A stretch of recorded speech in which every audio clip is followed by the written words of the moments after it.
Hidden away on an Oxford street, a groundbreaking house. Built in 1995, it made the headlines. This is the very first fully solar house in this country. At the time, architect and owner Sue Rofe spoke to Blue Peter. Well, it actually uses virtually no energy to keep us warm, comfortable and safe in the house.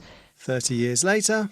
To build this house, I had so much help from the industry because they bought into the vision, the idea that the ordinary family home, you could have a decent, ordinary life and have very little footprint on the planet. Marking the Ecohomes anniversary, a get-together of the team and industry experts.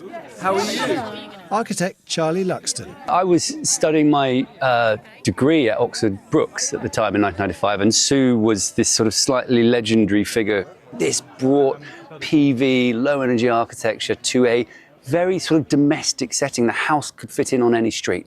I think that's part of what's so amazing about this project. It could be everywhere. It should be everywhere. Every house built since then should have looked like this, or at least had this level of thinking around PV and low energy and reducing impact on planet and climate. With a government housing target of 1.5 million homes by 2029, it's taken 3 decades of PV on roofs for builders to be required to fit solar panels to the vast majority of new builds in England. But architect Alex Michaelis is worried policies aren't always permanent. The fear always with these things is, 5 years' time when there's a change in government, they scrap it. And this is one of my big things, is that a lot of these things should not be party politically based, but there should be another body that says, right, we set this in stone for 20 years. Today they've got some help with a very special experiment. The solar house did more than inspire an industry. While his appearance on Blue Peter unfortunately got him the school nickname of Solar Panel Boy, it set Richard Rofe on course for a future career. I think my mum predicted it a bit before a few other people, but I was actually inspired to get really involved in climate change campaigning.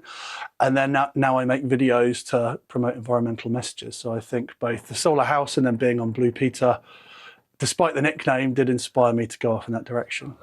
And there is one obvious question. The running cost of the 30-year-old 6-bedroom eco-home? Last month, for gas and electric, without VAT and without standing charges, was £7.56. I rest my case, Your Honour.